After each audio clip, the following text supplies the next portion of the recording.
I know who the God's Hand Killer is. All right, I'll buy it. Who?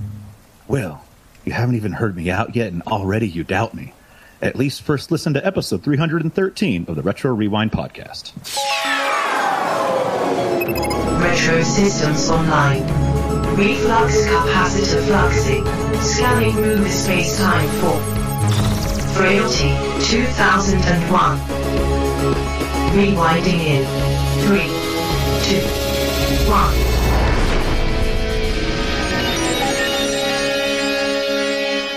1. Welcome, Rewinders and new listeners, to the Retro Rewind podcast, where we take a fresh look at movies and games from 15 or more years ago. I'm your captain of the pod, Francisco Ruiz, and I'm joined by your XO and mine, Paul. He's not a demon. PaulJPowers.com Powers. Hey, Francisco. I'm honestly a little in disbelief that we're actually covering this, because we've been talking about reviewing this movie for quite a few years. Yes. For a few years, yeah. But we haven't because we're typically a family-friendly podcast. We still cover our movies, though, all the time. But B, this is controversial, and it has to be dealt with delicately. And we said, okay, we have to have the right guest hosts. Yes. And I think you had the brilliant idea of inviting our special guest hosts today, which are pastors. So to get their perspective on this should be interesting. I thought we were supposed to invite lumberjacks with their axes to this show. Well, that's the follow-up episode. This is the more important one. Yes, no. I think, and so speaking of our guests, thank you, Paul. They are all pastors, and let's start with introducing, for the movie Frailty, we would like to welcome back. He's becoming quite the regular, chief clergy of the pod, Dustin Warford. Hey, Dustin. Hey, this is like, I think 3 retro podcast reviews in a row, and I made the cut, and I didn't say anything blasphemous to be like, no, we don't want that pastor on this one. Not yet. Not yet. Sign up for this one. Exactly. But this is actually your 10th time on the show, Dustin. Yes. So you are promoted to clergy officer. Congratulations. Yes, glad to be an officer. How long until I become captain? I'm the only captain. There's no one replacing me. But Paul, never mind. We'll talk later. Don't mutiny at me right now, okay? Dustin's always trying to get me to join his side for some reason. Always. That's a deep cut related to something else. Anyway, in addition to Dustin, we also have back aboard Christian husband, minister of Refuge Church, host of Popcorn Theology, and author of Cinemagogue, James Harleman. Hey, James, welcome. Hey, good to be here. But question, if Paul's not a demon, why is his name on my list? Oh, that's a different. That's the Christmas shopping list. That's a Christmas shopping list. Yeah. Oh no, you're right. I sometimes get those confused. I probably should. Very easy to get confused. Yeah. But James, this is actually your 3rd time on the show, so you actually get an official role as shipman of the pod. So nice. Congratulations. Where would you like to serve on the ship? Well, I'm wearing a red. I'm a little worried. I'm a red shirt on the ship now. So let's see. So engineering is probably not good. Bridge crew's not good. I don't know. Is there like join the away team? No away team. Just put me latrine duty. I don't know. Okay. We do need sanitation workers. There you go. Yes. Okay. We'll go with that. We'll workshop the department name, but yes. Okay. Sanitation/janitorial. Perfect. Finally. All I have is Pauly Shore here. It just feels safe. That's all now we have company. And finally, we're very glad to have back aboard clergy chief of the pod, Nathan James Norman. Hey, Nathan. Hey, guys. It's been a minute. Good to be back. Indeed. And I think I put this in incorrectly because I think you're actually now being promoted to chief. You were shipman before. So double my salary. Thank you. Yes. Yeah, no problem. I mean, everybody gets promoted. Yes. It's a promotion extravaganza. We did it. Here's the thing, though, right? Paul said that Francisco had the great idea for a very difficult story to have 3 pastors on. Yes. Well, we wanted more, but you guys made the cut. True. Yes. On things. And what was that last part, Nathan? I didn't catch it. 3 theologians to agree on anything. Oh, well, we'll find out. I'm sure it'll be a piece of cake. Honestly, that's kind of why we wanted to invite more to get different lots of perspectives on it. perspectives. Yeah. Grudge match. I think this will still be an awesome discussion. But before we actually get going, you listening may be like me and weren't aware that October is Pastor Appreciation Month. And you may also not know, except I said it already, but I'm reading my script, so leave me alone, that Dustin, James, and Nathan are all pastors. And given this fact, thank you guys so much for taking time to be on the show, but also for all you do to bring God's word and bring God's word to Christ's body every week. So thank you guys so much. Thanks. Privileged to do it. And speaking of Christ's body, say a hand.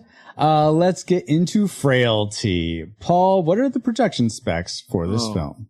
Sorry, I wasn't paying attention. I was writing the sign that says we appreciate pastors. Good. I'm going to put it right here. What were we covering today? Sorry. The God's Hand Killer. I mean, Frailty. Put this up. Okay. All right.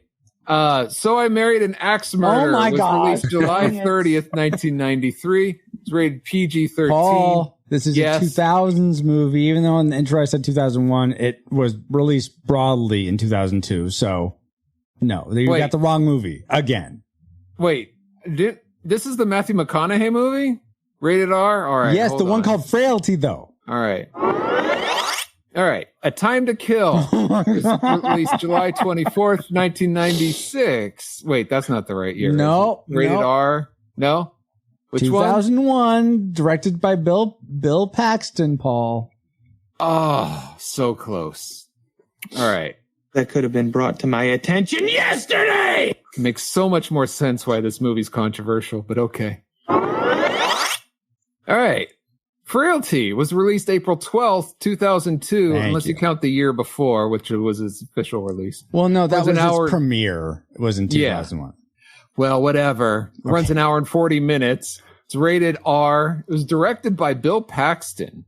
And it was written by Brent Hanley, with lead stars being Bill Paxton, Matthew McConaughey, and my last name in a booth. Oh my gosh. Powers Booth, Paul. Yeah, Powers Booth. That's what I said. Okay. Yeah. The music was composed by Brian Tyler. Are you ready for the box office trivia? I am ready. Are you guys ready to sort of guess where this fell in the top maybe 100 movies of 2002? I'm ready. Yeah, awesome. And everyone live in chat, you're welcome to join in and guessing as well. Paul, how did this do in general? Well, the movie Frailty was made for about $11 million and earned around $20 million in the box office. Well done, Frailty. So given this fact, how high in the box office do you think ranks among the movies released theatrically in 2002? I wasn't going to give you a top number, but since Francisco already misled you... Did I say top 100? We'll go for the top 150. Okay. God. Oh, no. There were 150 movies released in 2002. There were actually 162, according to the-numbers.com, but I thought I'd save you 12. Okay, let's start with Nathan. What was your guess, Nathan? I'm going to guess 60. 60. James, how about you? I'm going to go 117. 107. Oh, very specific. Okay. Dustin? 20 million's not a lot. I'm going to say 139. 139. Also specific. Suede Knight in chat guesses 120. All right. There you go. Good guess. I am going to guess, let's see. And then David, Price is Right, Suede. Price is Right, Bobo with 121. I'm going to guess 81. That's going to be my guess. Paul, where did it actually end up? Well, according to the-numbers.com, it came in at 130. 130. Okay, so I think that means Dustin wins that one. So now you know why he's kind of a big deal. Oh my goodness. But congrats, Dustin. Thank you everyone for playing this fun game. Thank you, Paul. And for those factoids. And let's see if any of them factor into our memory mind meld or subsequent roundtable discussion, which we'll get into once Alice has located our target film. Alert. Alert. Target located. Spoilers incoming. Establishing analysis vector. I know who the goddamn killer is. The masters of suspense agree. Stephen King calls Frailty thought-provoking edge-of-your-seat entertainment. Those were demons. Why can't you see that? The most disturbing horror picture I've seen since The Shining, raves Spider-Man director Sam Raimi. And James Cameron calls it electrifying. It'll keep you guessing until the last shot. Bill Paxton, Matthew McConaughey. Frailty. Only demons should fear me. You're not a demon, are you? Rated R starts Friday, April 12th. Yes, nobody expects the Spanish Inquisition. I don't know why that's at the end of there, but because nobody expected it. Nobody expected that. That's true. You gotta love those early 2000 trailers where that doesn't match the tone of the movie at all. It wasn't a roller coaster ride? Oh my gosh, I totally thought it would be. See, sometimes I would almost take that over nowadays where the trailer tells you everything about the movie. Exactly. Oh, that's a good point. I don't know. Yep. Sort of. Very true. But regardless of what the trailer did or didn't say about the movie, let's talk about what we remembered about our movie, fusing our memories of Frailty together in our memory and mind meld synopsis, which goes a little something like this. The Lincoln lawyer goes to Sheriff Powers' booth saying that his brother was the God's hand killer sent by God to kill demons disguised as humans, but his brother killed himself. They embark on a long car ride where the man explains his family history. Fenton and Adams singing, "I've got the joy, joy, joy, joy down in my heart." Where, and if the devil doesn't like it, he could sit on attack. Note who says, "Ow," a wink. Bill Paxton had no amount of big love for demons, killing them until they said, "Game over, man, game over." Then he locks his son downstairs, desperately praying for the boy to share his visions and hear a message. But all Fenton concludes is, there is no God, and plans out how to lose a dad in 10 days.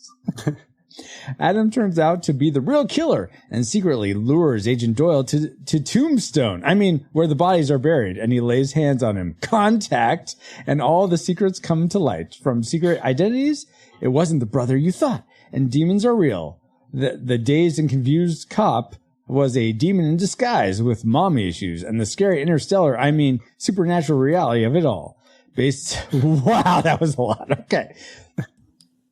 Based on those memories, you know what? I wonder if some of that was true to this movie, but I'd say a lot of it was deceptive. Not quite right. But as flawed as our memories were, what rating did they lead you to predict before you watched this film? Classic, nostalgic, or tragic? Let's go with Dustin first this time. What was your prediction? Oh, what was that? And are we going to give a little history, or first time seeing it? Thank you, Paul. And so, give us your prediction. And when was the first time you watched Frailty? So go for it, Dustin. So I predicted nostalgic just because I remember watching it. So I think I saw it around 2004. I didn't see it in theaters, but I saw it a couple years after with one of my college friends who loved the movie.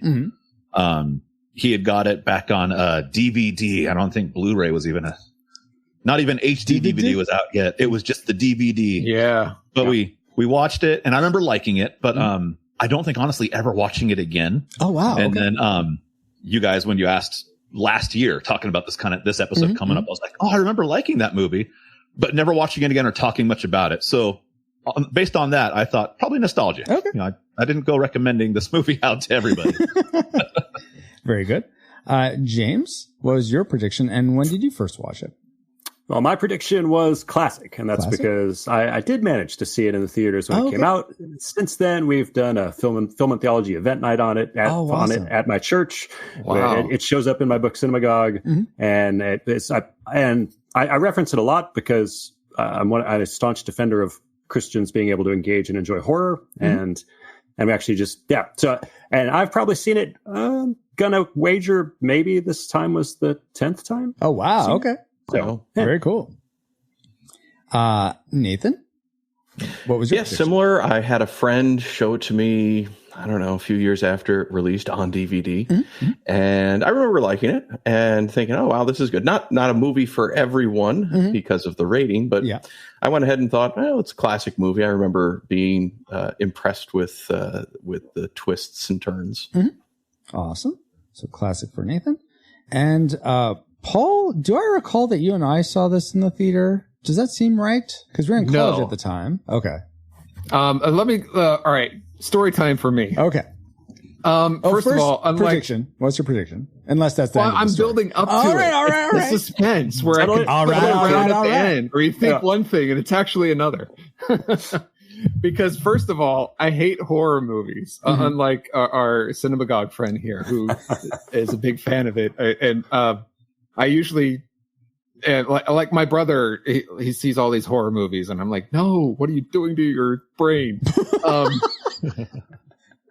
So growing up, people would ask me, oh, what's your favorite horror movie? And I would say Godzilla, and they'd look at me weird. And I know, because back in the day, in the video rental stores, Godzilla was found in the horror section. Mm-hmm. I had to go all the way to the horror section. My parents asked, what are you doing in there? I'm like, I'm trying to find Godzilla, the puppet monster. But that would be my growing up, that would be my favorite horror movie. I don't remember when I first saw this movie. Oh, okay. Fast forward. I'm pretty sure it wasn't in the theater. I think it was sometimes afterwards. And we may have seen it together, Francisco, my first showing. Mm-hmm. But I remember liking it. Mm-hmm. Surprisingly, because I remember when it came out, and there were people in my church, pastors I knew, and even family members who were like, oh, Christians should not see this movie. In fact, it shouldn't even be made, kind of a thing. Like, they're all like against it. Yeah. And so I was like, oh, but I remember seeing the trailer going, oh, but it's about demons. Like, it might be interesting. So I was on the fence, like, do I go against what my elders are warning me against and watch it? But when it came out on video, I think I saw it, and I actually enjoyed it. And in fact, I thought everybody should go see it because it portrays things in a way that I think can really open your mind. If you're like the Matrix, open to that, kind of like that. So this then became my favorite horror movie instead of Godzilla. Oh wow, okay. So I predicted classic. Okay. I'm just gonna get right to it. Yes, I took up all the time.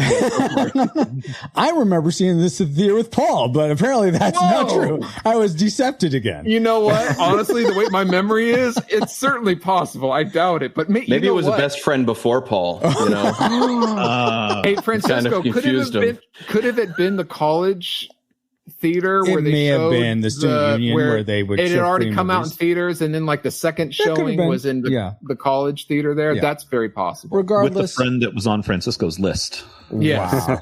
Wow. Regardless, I remember liking this movie for a lot of the themes it would bring up. Certainly not like some happy-go-lucky movie, but a movie I really resonated with, or it gave me a lot of food for thought. So I remember liking it, and I predicted classic as well.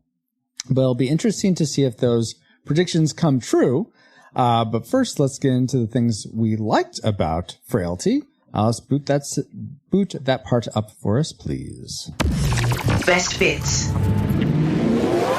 All right. And let's begin with Nathan James Norman. What's one thing you liked about Frailty?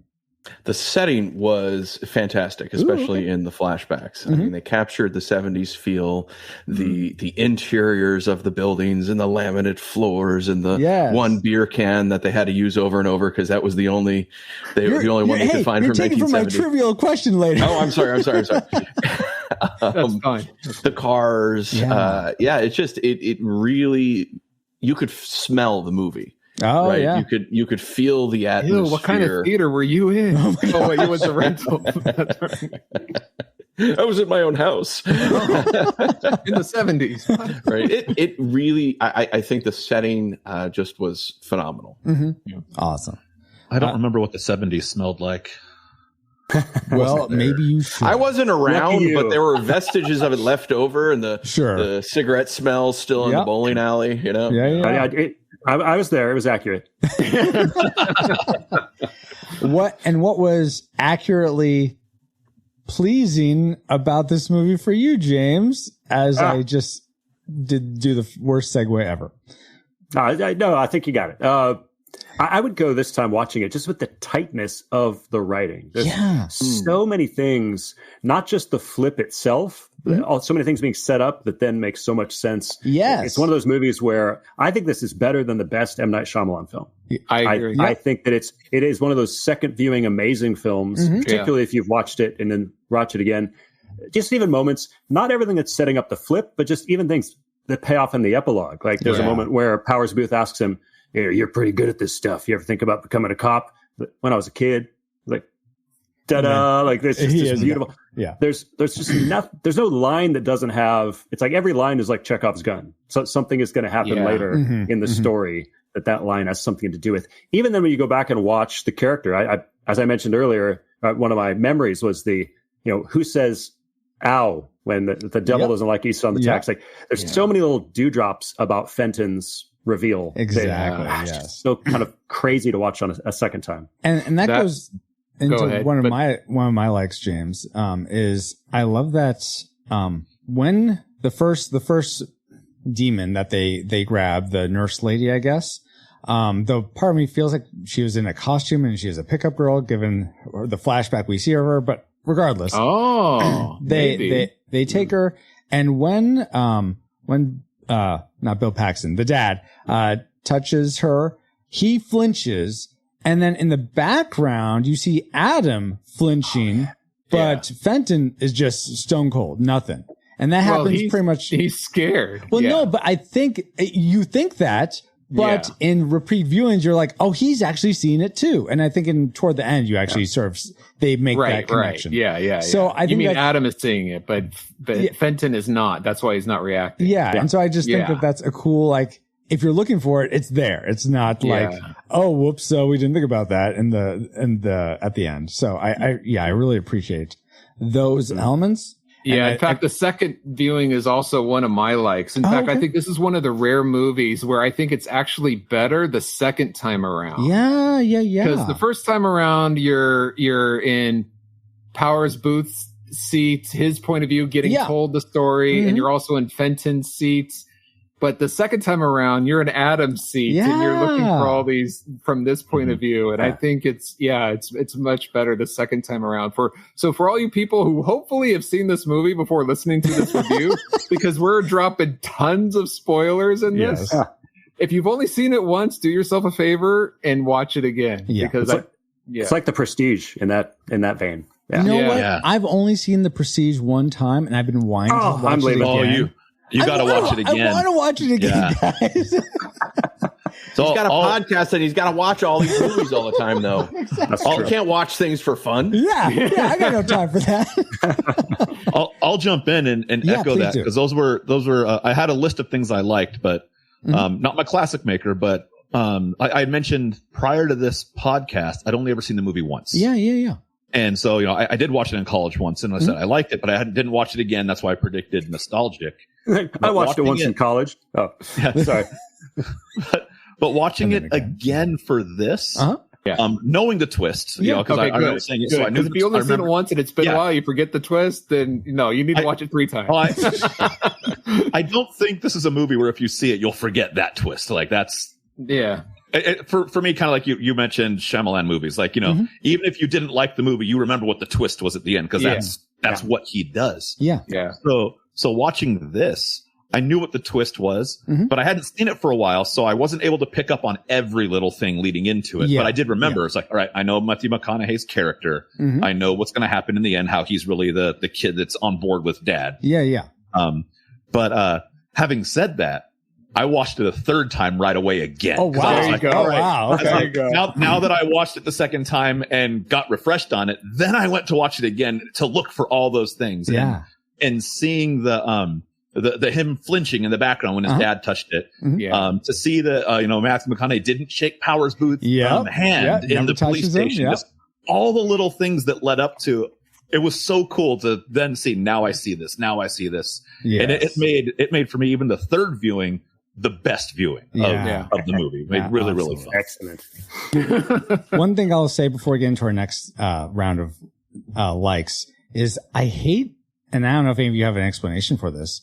The writer of this movie is still alive from what I can tell. And he only did this movie was his only movie. Then he did some re-script work on another thing. And then he wrote like a short and a TV show episode.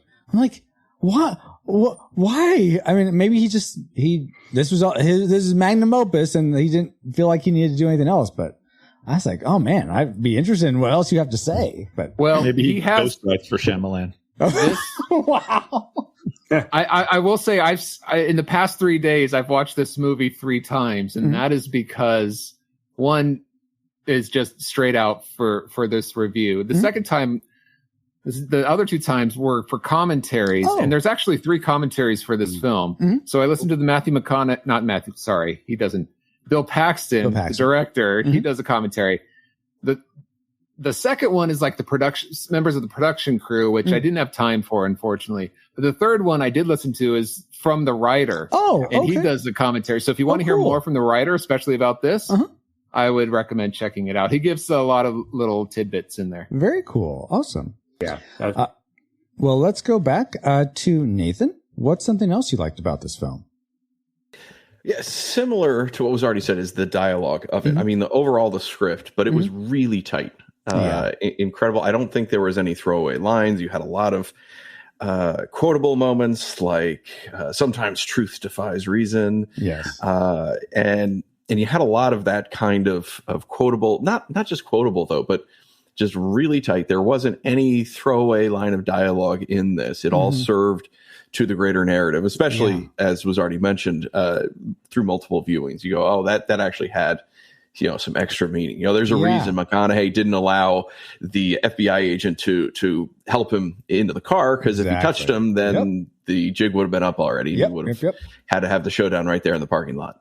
And Davy and Goliath in there, that clip with about how God doesn't control you, like you make your own choices. I thought, that was great for sure.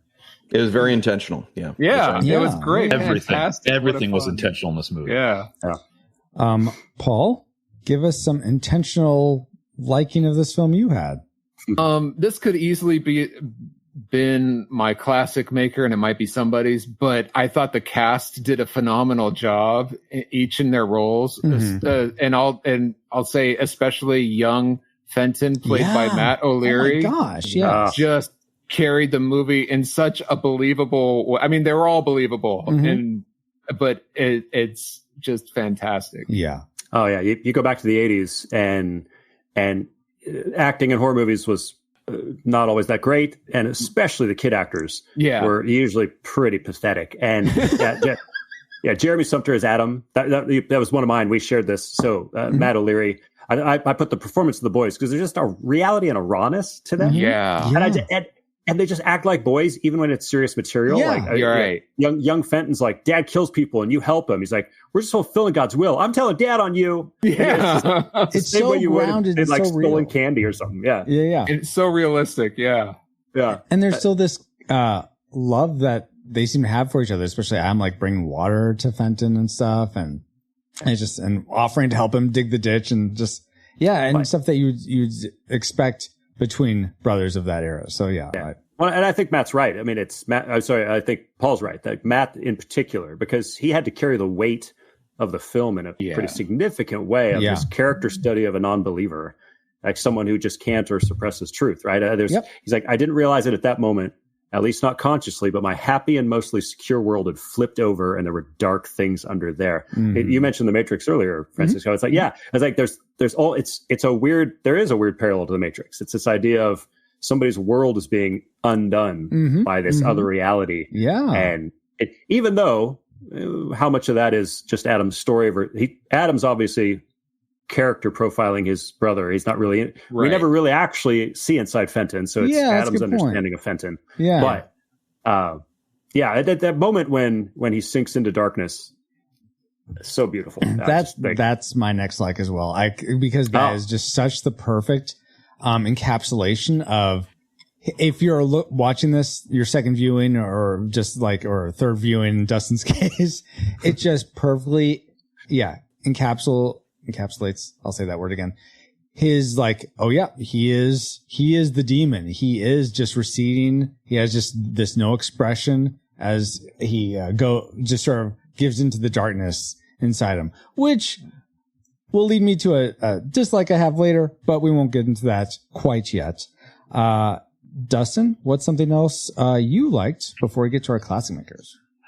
I feel like the movie captured the torment of this family dynamic really, really well. Oh, yeah. Just the way the two brothers and the dad, they loved each other. They were family, but one son saying, Dad, you're killing people. I'm not killing, I'm destroying. I believe you, Dad, you're right. But then this is my brother. I got to give him water. I got to help. And, you could feel the tension, every scene they were in, you could just feel that, the actors pulled it off. The script pulled it off. Mm-hmm. Yeah. The love that they all had for each other. But at the same time, I don't agree with you, but you're my dad and I love you. And then him going to the sheriff, just everything I thought was executed to perfection. Oh yeah. Well, Paxton and Daddy Meek's love for his son. Yeah. Right. Yeah. Which is ultimately defying an angel. Right. I mean, right. Throughout the whole movie, up until the end, right? You're wondering, is he really just a psycho? Is he really just, I had this dream and now I'm a genuine psychopath who thinks I'm doing God's work and it's nuts. And you as a viewer don't know it until the very end. Yeah. And so you're siding with the kid. Like, no, your dad's a crazy man. You're right. And then everything happens and you're like, oh my gosh, who really is right in the end of all this? And that's why spiritual speculation is going to be really fun to talk about later. But I think the torment from the family and the kid, it was so well done. Yeah. One of the commentaries, I forget which, but it was saying. I think we're about to say the same thing, Paul. This is about James Cameron's tip to Bill Paxton. But going off on how it's beautifully tormented, the way it's shown that way. They said it's purposeful in that it's on the surface, it's a horror movie, but really underneath it's a tragic story of the love of this family and how it's torn apart. So yeah, very well done. I agree. Yeah. The part I was going to say was that you said how, Dustin, how we as an audience don't realize, like, is he just a psycho? We don't know that, apparently in the original edit that whenever Bill Paxton touched the demon, we would see the flashbacks then, or the whatever they did, wherever their sins were right then. And instead of, in the theatrical or the actual cut, it's way till the end. And apparently James Cameron told Bill Paxton, hey, you'll split your audience to people that like, oh, they are demons. Oh, they aren't demons. And it's better to save it for the end.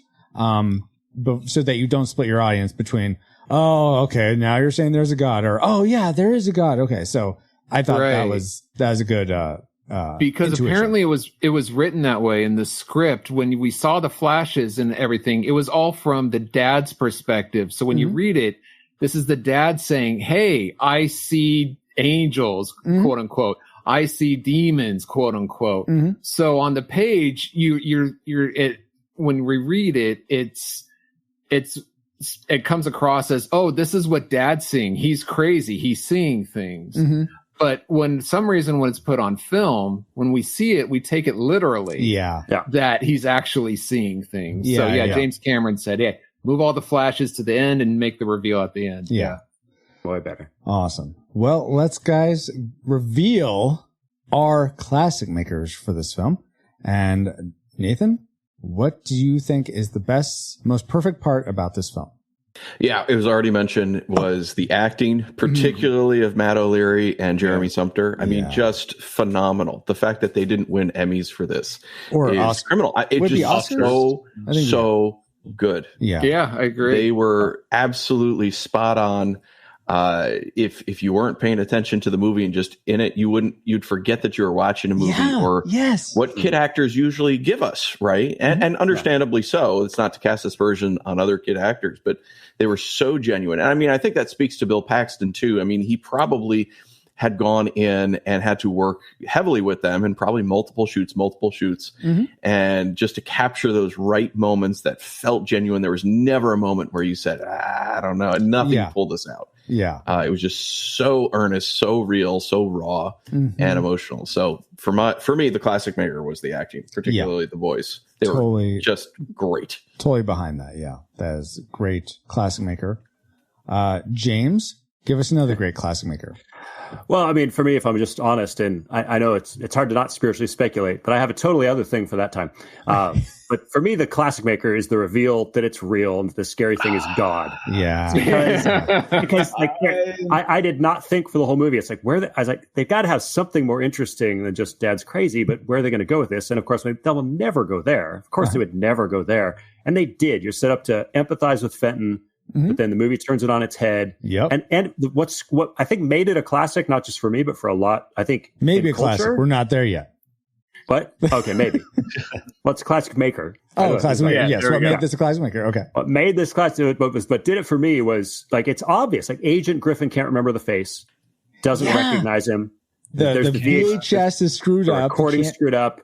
The redone flashbacks with the visions, or the fact that Agent Doyle even says, "How did you know?" So we know that Agent Doyle has killed his mother, right? But the denial of viewers of this movie who still take Fenton's side and reject all of the evidence. It's like, there's a whole contingent of fans or people who have seen the movie that they're the viewer equivalent of Fenton. So like, oh my God, I guess it is not real. They explain away all of that. They're still there, and it's like that. That's where it's like this movie actually dared to go. Brent Hanley, again, I watched the commentary, Paul, and and he even talks. He's like, I don't want to disrespect anybody who has. He tries to do the art subjective, but he's like, sure. But I kind of wrote it to be, it's real, right? It's real.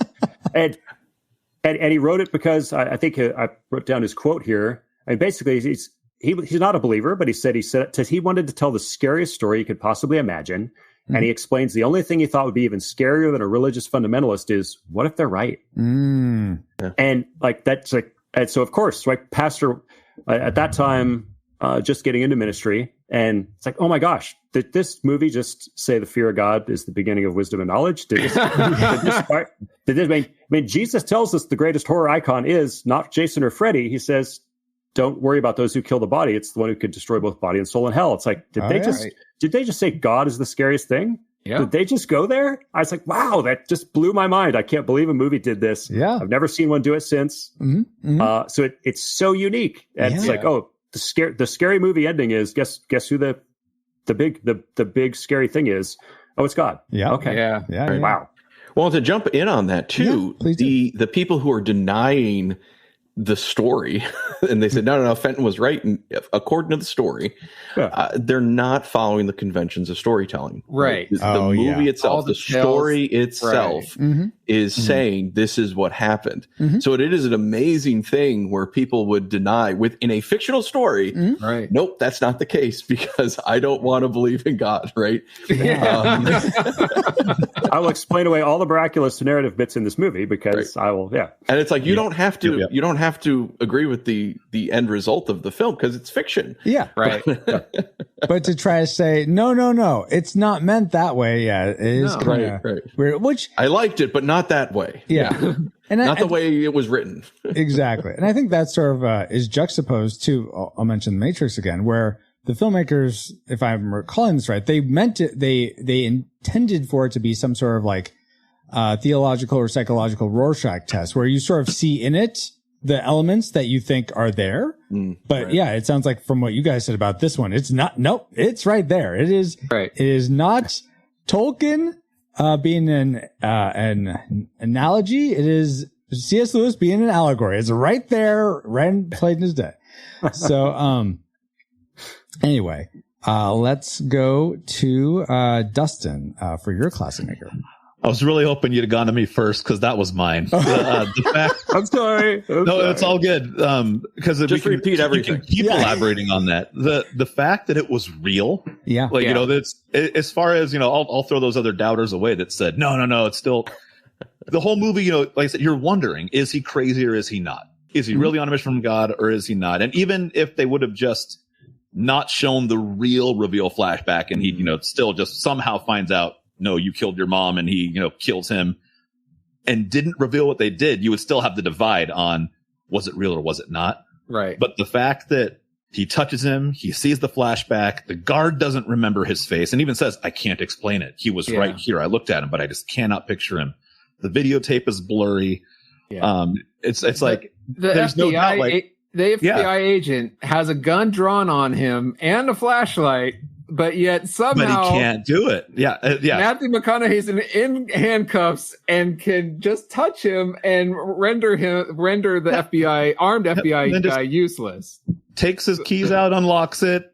Yeah. Pulls out Otis, and you know, and then they go for it. Otis. But yeah, so for me, looking back at that, I'm like, that's what made this movie's twist not just another twist, because you know, I think a good twist in a movie can make or break a movie, as we've seen with Shyamalan stuff. Yeah. But this twist was so like, oh my gosh, it was real. That really was God giving this family this charge. Yeah. And nothing was going to stop it.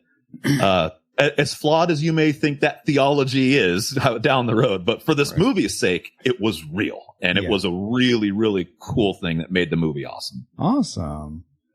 Paul, let me go to you next. What made the movie really awesome for you? The best thing to me about Frailty is that it destroys this, what I like to say, God in a box syndrome. A lot of people say, oh, God is a God of love, he wouldn't hurt people. Or God is this, he wouldn't do this. And oftentimes those same people have a hard time reconciling the God of the Old Testament with the God of New Testament, because in their head, they're putting God in a box. It's defined like this. So the God of the Old Testament is the God of the New Testament. He's the same yesterday, today, and tomorrow. So when he tells the Israelites, you know, to go in as they go in and take over the promised land, to kill not just all the men, but the women and the children and the animals and the animals too. It's the same God who also says to love your enemy. And so this is a God. Oh, in this world, what I was saying, in this world, this movie isn't the gospel. In this movie, you know, demons become people and people become demons. This is not the way to exorcise demons, people. This is not, I'm not endorsing axe murdering, but I'm saying I have some apology letters to write. Whoops. Within this world, I love that God is not trapped in the box of, oh, he just works this way. It lines up with like, look, God says this, then you do this.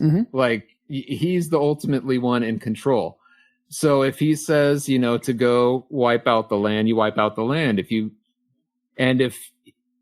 Now, on the other hand, you know, if an angel comes to you and says to go and axe murder this, I think then it's time to, what the scriptures say, test the spirits, because Satan wanders around like an angel, deceiving people. So I think you got to test it. But if it comes from God, I'm just like, it shows God's number one. And people that have a problem with that, I've talked to people who do, and I don't know where the disconnect is. And I try to find like, oh, what do you have? Oh, God isn't a God of, you know, hate and killing and axe murdering. I'm like, is he? Like, were you there when the Israelites took over the promised land? Talk to Shamgar about that one. Yeah, and that's not just then; it's throughout other places. And I'm not advocating for, you know, another crusade,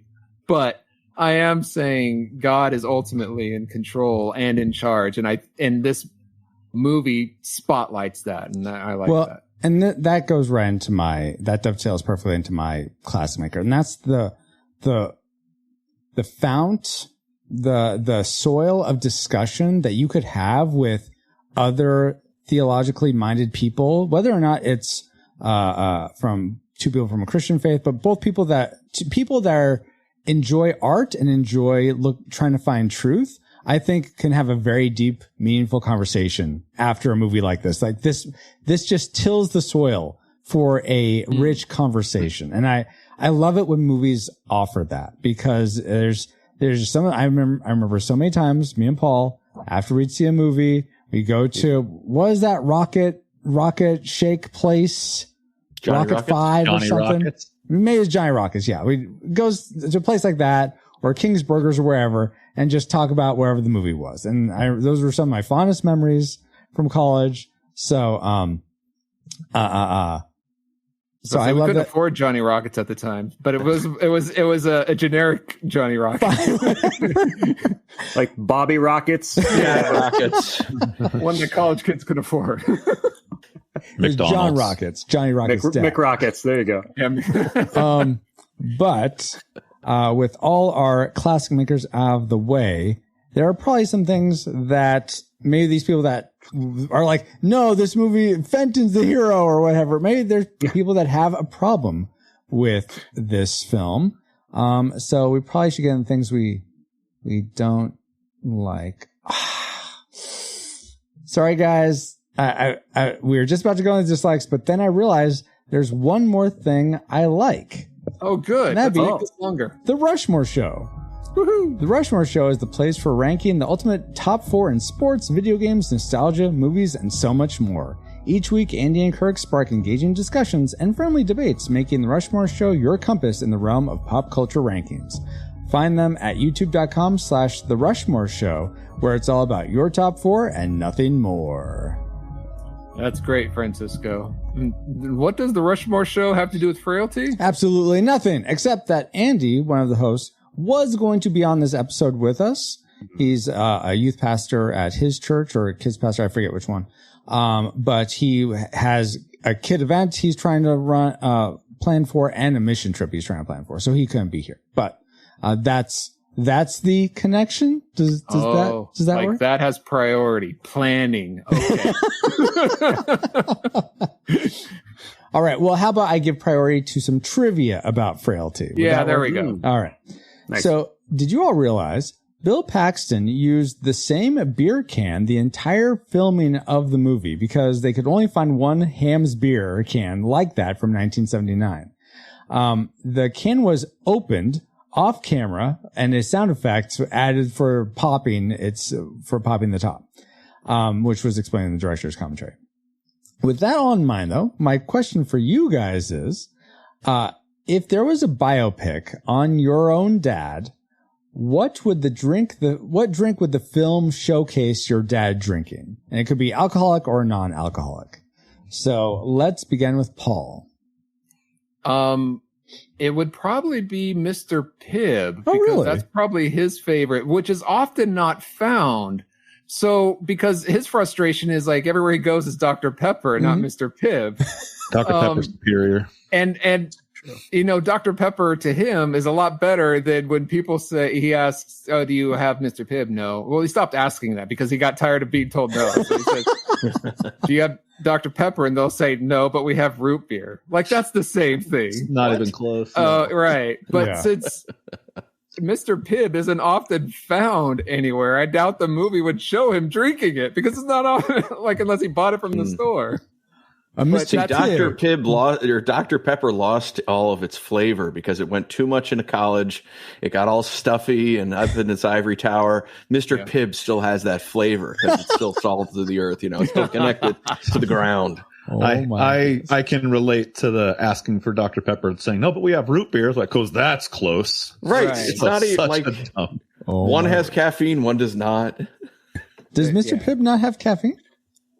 Oh, it does. No, some root beers does. Oh, okay. Barks has caffeine. I don't know of many other root beers that. There's some that do and some that don't. Barks has bite. That's right. That's where that came from. I didn't know that. You've just dated all of us. Let's go with Dustin next. So what would your dad? What drink would your dad be drinking in the biopic about? So I have two answers to this one because I have a split family. So my dad, it would be Diet Pepsi. That's been his go-to forever. It's been Diet Pepsi. And he hates Coca-Cola, Diet Coke. He hates all forms of Coke. And then my stepdad, polar opposite, Diet Coke, hates Diet Pepsi. Depending on growing up when I was a kid, whose house I was at, either my mom and stepdad or dad and stepmom's, the fridge would either have Diet Coke or the other fridge would have Diet Pepsi. So I grew up on both, and I'm not partial. I'll drink either. I don't hate either one of them because that's just what was in the fridge, depending on the house we were at. Oh, come on. Push comes to shove. Yeah, your head. Push comes to shove. Dr. Pepper is my go-to. So. Okay. There you go. I just dodged it. That is a well-written drama right there. Your life, right? Very tight scripting. Good job. Yes. Much like this movie. James, how about you? Also, a teetotaling dad. So we've got no hams. We've got no. When he would confiscate beer from kids he caught because he was a school teacher. Oh, okay. He'd bring it home and he would pour it into a bowl and put it out in the garden, and then you'd find dead slugs the next day. I think that he was trying to teach us that alcohol was evil. Clearly, it didn't take per se, but he loved golf. He would probably catch him drinking an Arnold Palmer in the biopic. Oh, okay. Nice. So the tea and lemonade, for those who don't know the Arnold Palmer drink. Very good. So there you go. That would probably be his drink of choice. Okay. And I think he had a past. He had a gambling, smoking, drinking past. And then when he started walking with the Lord, he just trashed it all and left it all behind. So, wow. Okay. Yeah. Very cool. Yeah, makes sense. And how about you, Nathan? Oh, definitely coffee. Coffee. Okay. Yeah. Yeah. My dad. Cup of coffee, little too much cream for my taste in it. Okay. But yeah, coffee all the time. All right. Very good. Very good. Big mug. Yeah. A big mug. 64-ounce 7-Eleven mug. No. But I can picture it too. Like the one he liked the most. It's like a speckled gray mug on the outside and inside. Yeah. Very cool. I imagine I've had the same IKEA mug since before my kids were born. So I imagine if they have memories of me drinking anything, it'll be in that mug. And so that's interesting. Did you have to build that mug yourself? No, because it's IKEA. Yeah. I'm with you, Paul. What? Oh, yeah. No, I didn't have to build it myself. Okay. Great trivia, Francisco. Thank you, Paul. We've all had some trivial fun. Let's find out what memories you, our rad rewinders, had about Frailty. All right. Dave Manley says, it's my favorite scary movie and Paxton's finest outing as actor and as director. Wow, even as actor? Okay. Yeah, he did a good job. Yeah, no, that was his legacy, man. I know he's going to be remembered as, Hudson. Mm-hmm. Game over, man. Game over, man. Right. And even great performance in Near Dark as well for another horror movie. Some people Paul probably hasn't seen. But yeah, like this should be his legacy movie. I mean, directing, acting, I don't know. Gotcha. Yeah. The Dapper Man says, classic. Sad to see Bill Paxton only direct 2 films. David Bobbo Bobke says, oh, if I had a nickel for every time I've seen this movie, I'd be flat broke. I got nothing for this one.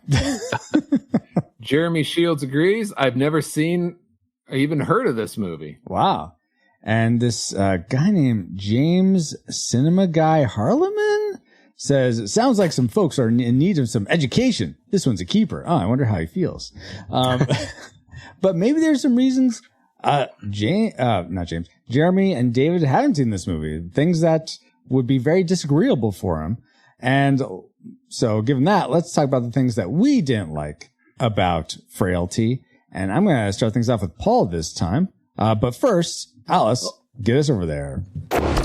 Worst woos. All right, Paul. Thanks, Alice. Kick us off. All right. Wow. Thank you. There we go. With one thing you didn't like. I thought the boys at time were just a little too compliant. At least the friends that I hung around with, like, especially if you're scared of your dad, he says, come here, and you actually go to him rather than run away or dig this ditch. Like, yeah, that's not going to happen. I just thought it was just a little too convenient maybe for the plot on some of these times where they were. I don't know. For me, I just have this view of Texas, and then people sort of having more, like, dads having more authority, police having more authority, and like they might be respected more, especially on the outside. Mm-hmm. But as someone who went to high school all 4 years in Louisiana, which is right next door to Texas, there is that authority and respect. You call everyone sir and ma'am, yes. Mm-hmm. But there is a lot of sass, especially under the breath, and like not following orders and such. Like running to tell the sheriff that your dad murdered people. Like that. Yeah, that should have happened way earlier. Yeah. Sorry, you talk about sass. I love that line. He's like, "You did a good job." He's like, "No, I didn't. I just did what I was told." Yes. Yes. I have to agree. Mention this. Babo says, obedient children, Francisco is bound to rate this a classic.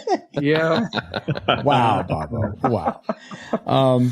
But okay, so you didn't find that part believable, Paul. I kind of get that. Let's go to Dustin next. What's something you didn't like? I didn't like how this almost was my tragic maker, but wow. I didn't put it there because I thought something else that was worse. Mm-hmm. But I didn't like how this guy comes in, Matthew McConaughey comes in. Mm-hmm. I know who this high profile serial killer is that you're all hunting for. And he says, after discussion, let's go. But didn't tell anybody where he's going. There's no backup. There's nobody there. Small town. Now, he's a demon. He knows he's got this in the bag. He doesn't have to worry.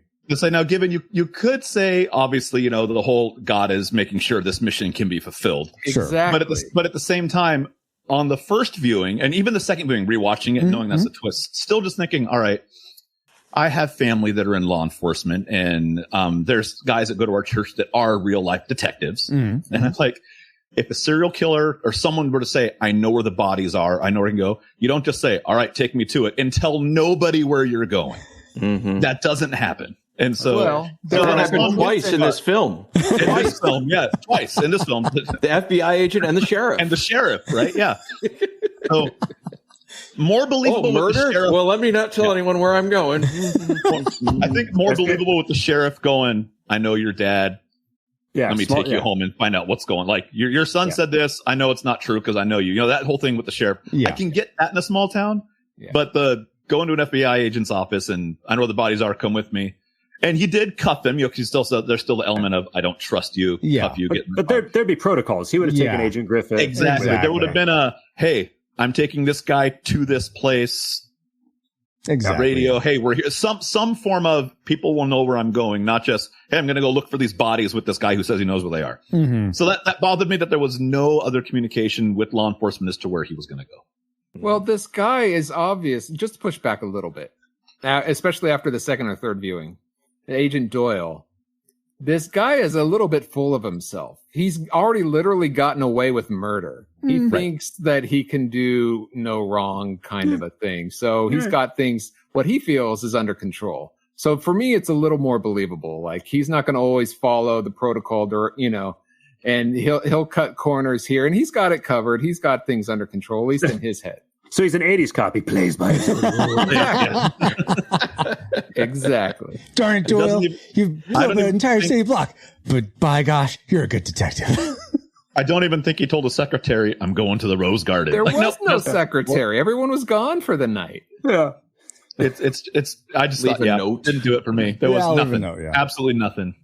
Well, let me jump to mine then. What am I? Yeah, go for it, and I hate to say dislike, because like for me, all I have is two minor quibbles and an eye roll. I don't have a dislike and hate with this movie. But Powers Booth, the casting, he's a little too creepy for his like you see, I see him in the first scene. I was like, oh, is he dirty? Mm-hmm. Is he? Mm-hmm. It's Powers Booth. He just He's creepy. A bad guy. He's a bad guy. He's too creepy. I would have rather had it been somebody like the guy who played Agent Griffin. Sorry, I can't remember your name. Like somebody who just seemed a little more innocuous, like young and innocent because I was like, oh crap, this guy murdered his mother. Like, Powers Booth. It's like, yeah, I could see it. Now to push back a little bit on that though, like when they go to the flashback of him murdering his mom, he acted that so well. I mean, he was a different person. Yeah. It was whoa. With the wig and everything. But I agree with you totally on that. Yeah. I don't know. I feel like it worked for me. Because I think this movie, you're expecting Powers Booth, especially if you're like come from Tombstone and Bill Paxton and them. They're like, well, Bill Paxton was a good guy. Powers Booth was a bad guy, and you're coming from that frame. It's weird to see him. Oh, I guess he's good this time. Okay, but then I think you establish, oh, he's FBI, he's law enforcement. Okay, I should trust this person. But there's because of who he is and any sort of movie psychological movie load, I guess, you bring to this movie because of past experiences with him. There is this undercurrent of like, oh, maybe I guess when it's revealed he is a demon, it's more believable that, oh, yes, I knew it the whole time. I don't know. I guess I make that makes sense. Yeah. I see what you're saying though, James. That's like, this is a bad guy. I can only think off the top of my head of one movie that he was a good guy in. Like everything else, he's always shady or bad. But I think in the original Red Dawn, he was a good guy. Oh yeah. You're right. He was the fighter pilot that was, had a very short stint with the Wolverines. Okay, cool. I forgot about that. Going through just him, I was like, other than that, he's a bad guy. He's just a bad dude. I mean, according to this contingent, I'm sure he was a very nice man in real life. No, he's too good at being bad. Well, he's like Martin Kove, who plays Kreese in Karate Kid movies. Like he seems like in all the interviews, he seems so nice, but that he's just like, and a lot of cast members say he's really, really sweet. Yeah. But let's go to Nathan. What's something you didn't like? What wasn't sweet about this movie for you? I've only seen it a few times, so you guys call me out if I'm wrong on this. Okay. But we never got a really good explanation of how the demons work in this world. Right. Yeah. Because Fenton over here, God told me you're a demon. But he's also his son, right? So it doesn't work in the same way in the Judeo-Christian world where, demons are non-corporeal spiritual creatures that sometimes can possess people who've opened a doorway, right? No, they're actual flesh and blood of some sort. Yeah. I mean, I know when they kill the demons, you don't actually see blood, but they have some corporealness to them. How can his son be physically born into this world but also a demon, right? Like I don't understand what the mechanics are of that. So I was kind of scratching my head at the end of that. Like we needed a little bit more so that I could say, okay, this is how this world works. Like, is it the decision that makes you a demon? Is it just something that happens? Like, they're just, I think if you fade into the blackness, that's what does it. That helps. If you go into shadow, that's all it takes. Yeah, stay away from shadows. You could on the one hand, I agree with you because I remember having that conversation when we came out for the first time and many times since. Yeah. I also think, though, to Francisco's point earlier, what is a demon is part of the soil of conversation, which will tie into speculation later. It is an omission that's probably consternating to some. I kind of like it because it forces conversation. Like what is it becomes a conversation. Yeah. So I agree, it's a but also sword. Yeah. But I feel like a movie like I think it's called Fallen.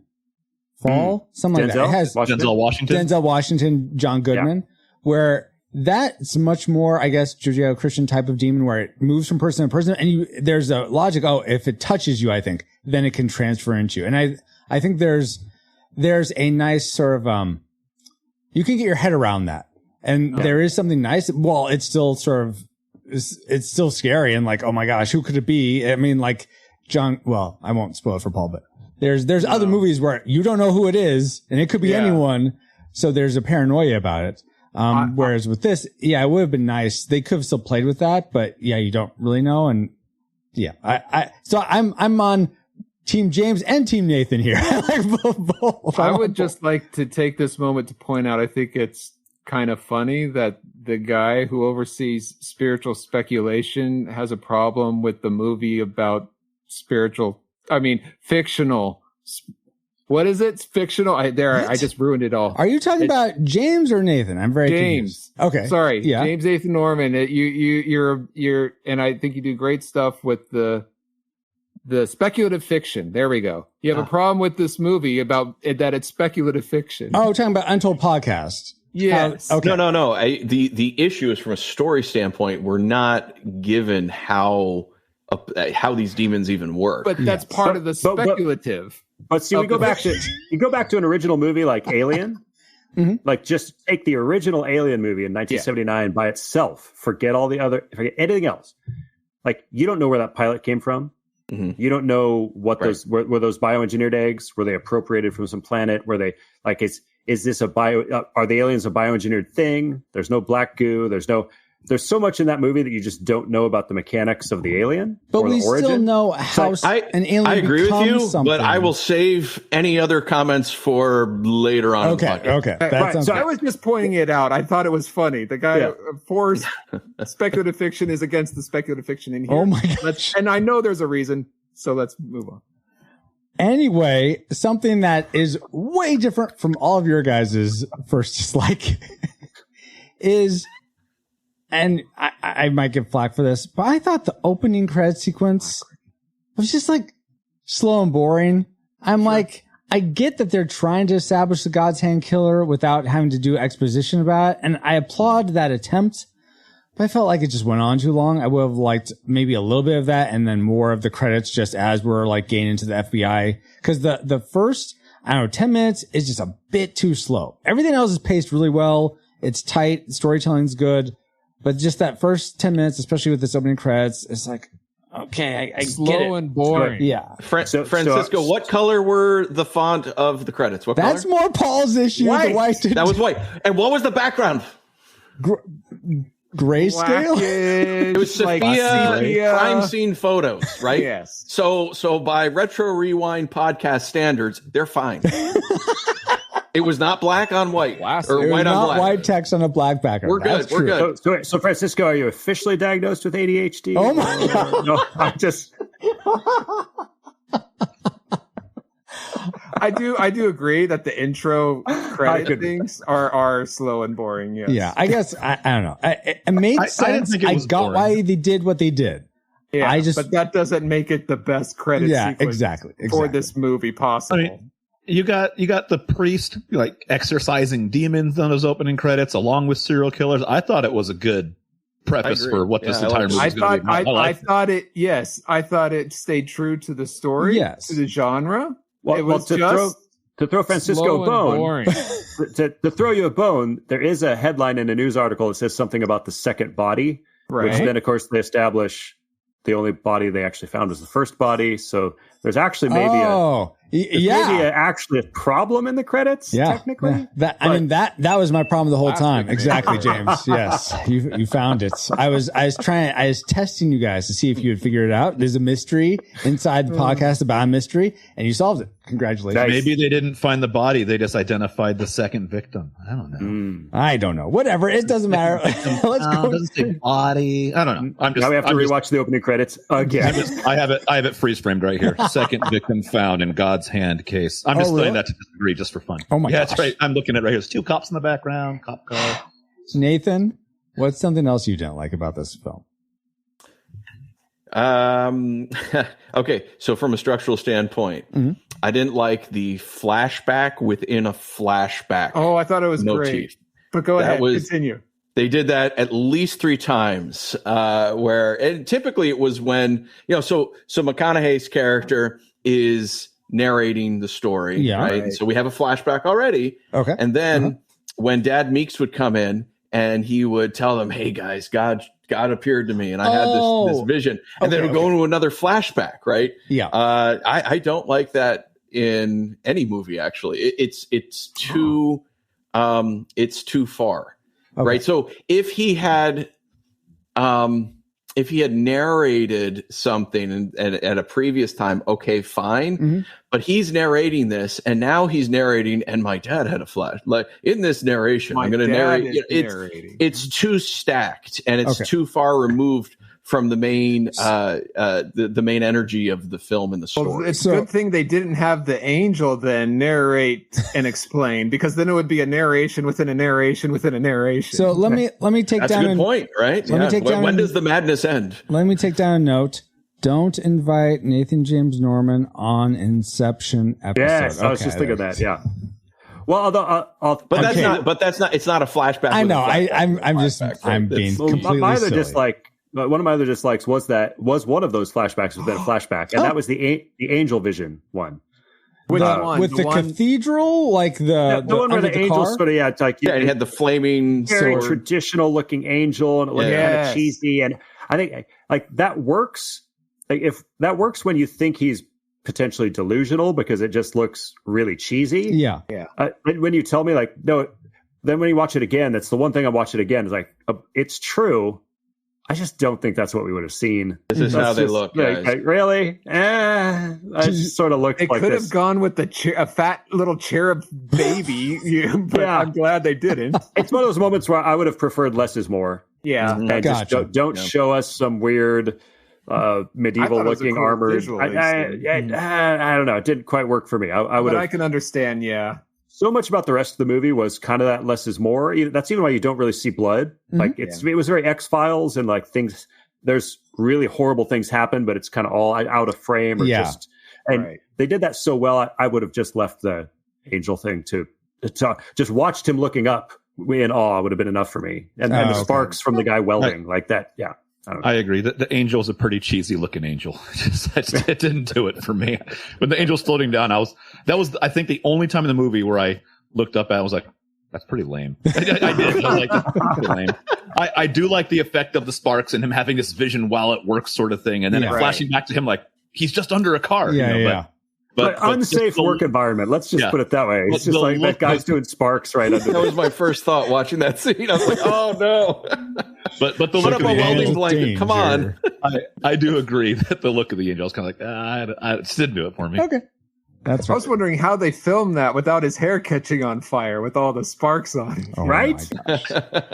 So was that your second dislike, Dustin? No, that wasn't. Okay. My second dislike, this is, again, I had to be nitpicky because I liked this movie a lot. I was trying to, I was trying to make my list going, I need to find something to say I didn't like, because it was hard, for me, it was hard to find. But, this is going to be nitpicky. When Fenton ran up the stairs away from his dad, like, no, I can't do this, and ran away, and Bill Paxton was like, son, come here, and tried to grab him.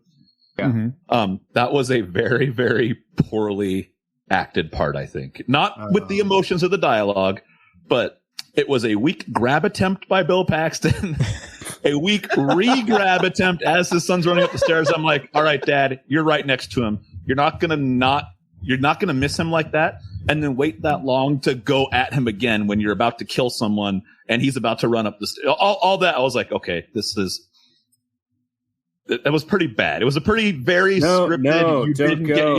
No, don't go there, son. Oh, you're really going. I thought it was bad.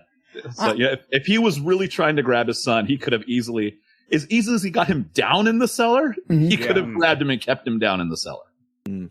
Well, do you want to see the rest of this movie or don't you, Dustin? Gosh. No, that's a very fair point. And unfortunately, that doesn't really transition into my next dislike at all. And I feel like I'm going to get flack for this too. But I thought as almost heavy-handed as the opening credits were, like, there's a serial killer afoot. Just get ready. I feel like the music also was very heavy-handed. I would prefer something much lighter, maybe something like No,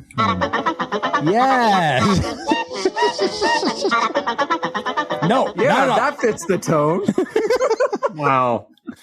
No, but seriously, all jokes and Araquan Bird gag running throughout the rest of this podcast for eternity.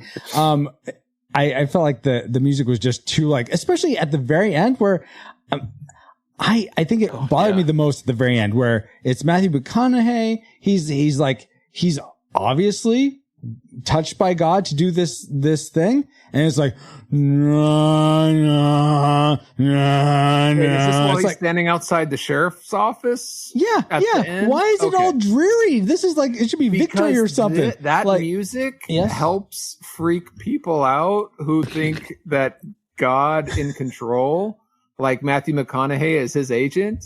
That helps the ominous, like, they're coming to get me. I guess as someone who I'm not worried about that. Yeah. I want some more heroic, I guess. But what if I'm on the list? Right. Yeah. I think that's what they're going for there. Okay, fine. It bothered me though. So that's my next dislike. You know what? I will go and say and just take a moment and agree with you. I've heard people, like the director, Bill Paxton, he agrees, like, it's scarier that this is actually all true. Mm-hmm. And I'm thinking, are you kidding me? I think it's scarier if it weren't true. Like, okay, if it's true, God's in control, I'm fine with that. I can relax. God's in control. God is ultimately in control. We're not in spiritual speculation yet. Yeah. But I didn't say anything. If a guy is acting outside of God's will and he's hacking people up with an axe murder, then I'm not okay. Which but the brother other was people doing. are more okay with that. I don't get it myself. So I'm saying I agree with you, Princess. Oh, okay. Good. We're in a heated agreement. Fantastic. Yes.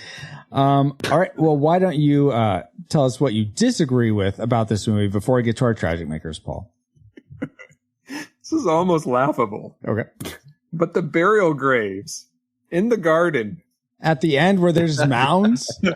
They weren't buried. Yeah, This is a public rose garden where it's supposed to be hidden. Now, I understand God could blind people. Sure. But that's a lot of blinding going on when people are actively looking for missing bodies in a small town or small area of Texas. Mm-hmm. So these burials were in the graves and in the garden should be low. They need to dig deeper, basically. Maybe like 6 inches, even. I mean, I'm never going to be able to not unsee that. Thanks. You just ruined the entire movie.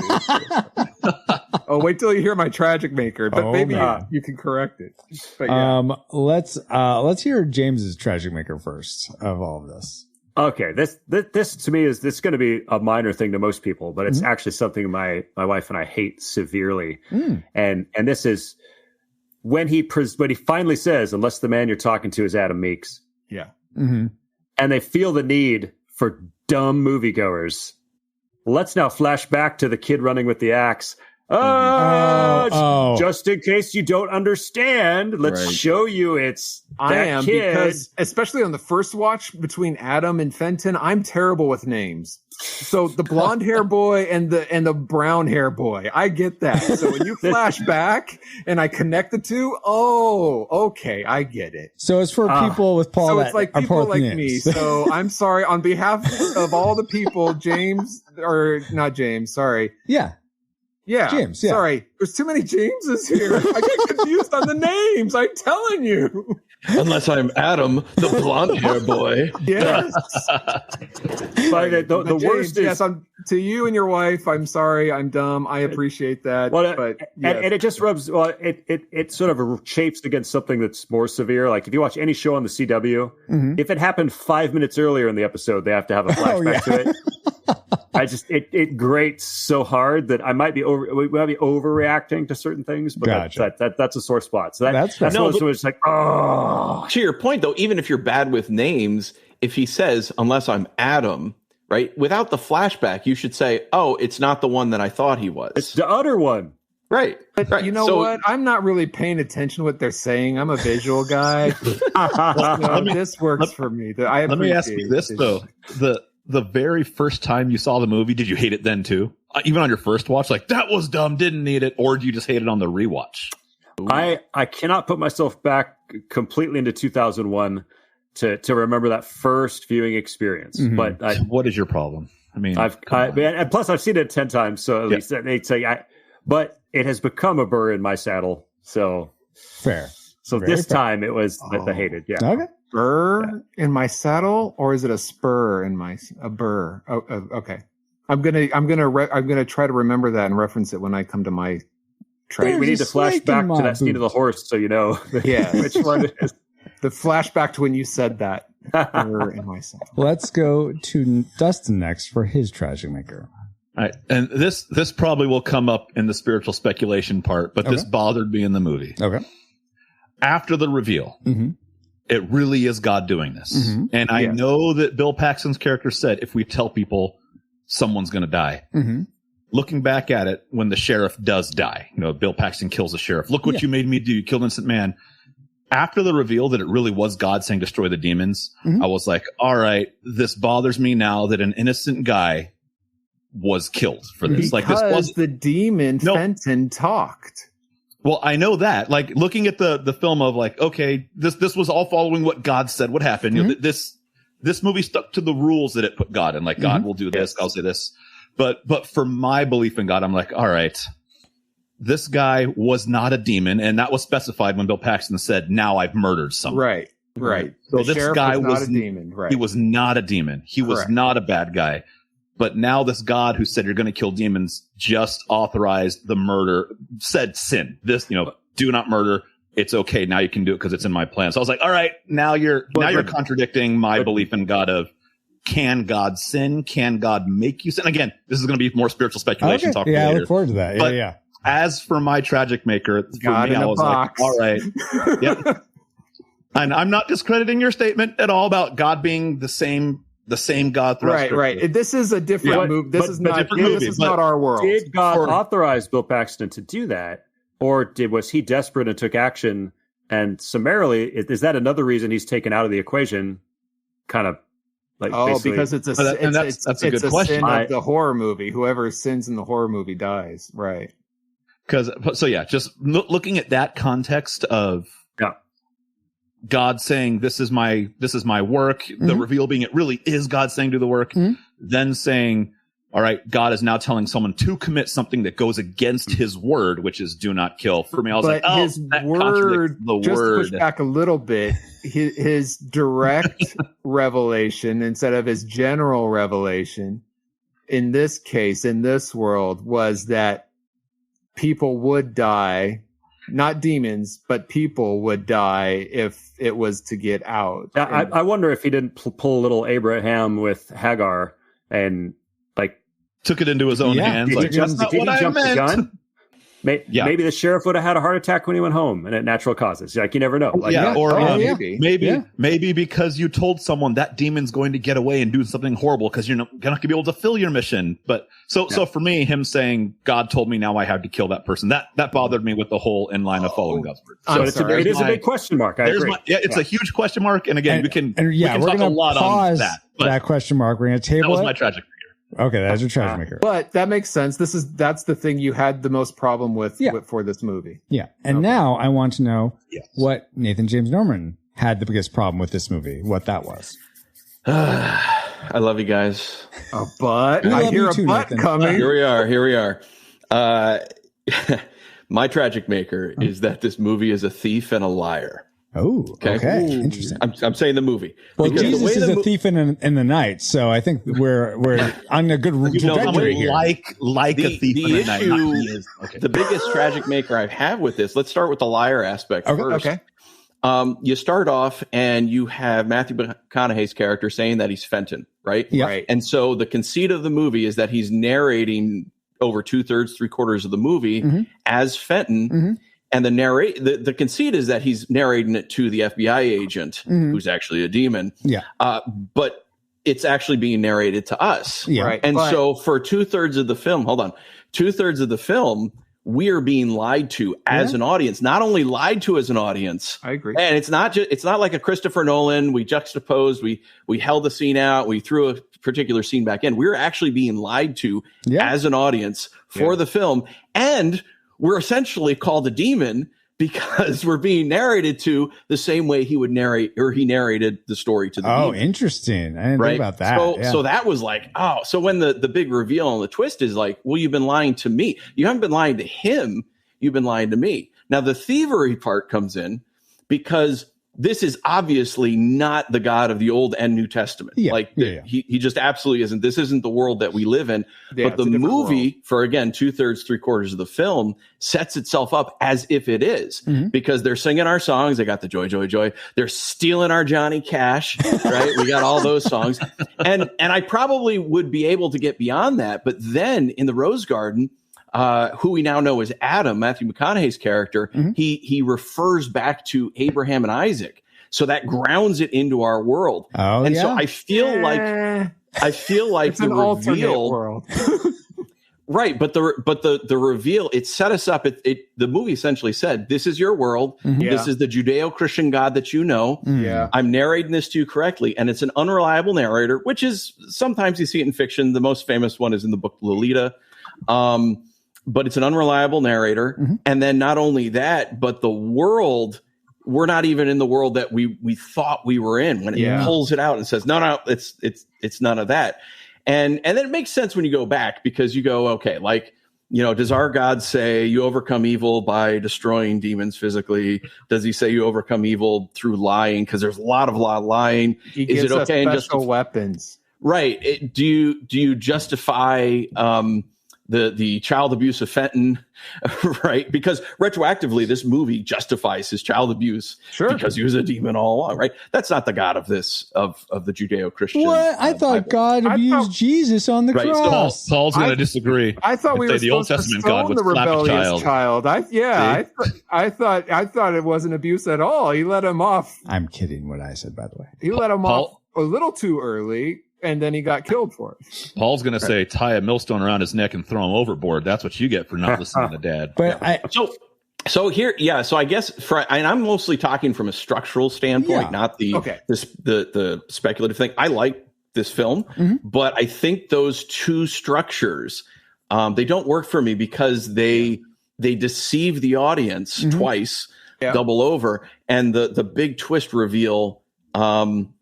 It relies on those two major deceptions. Then it says, nope, well, you're lying to you, the audience, the whole time. And also, it's not the world that we thought we set up this whole movie that you thought you lived in. Okay. Yeah, I would split it in that, like, I get it from one narrative perspective. We're hearing the same. We're watching someone being lied to. Could be perceived differently as we're watching someone being deceived is not necessarily being deceived. But we're getting that story. That's how we're experiencing the story. We should have known that as an audience up front. He's lying and everything he's doing. That way we can figure out why is he lying to him.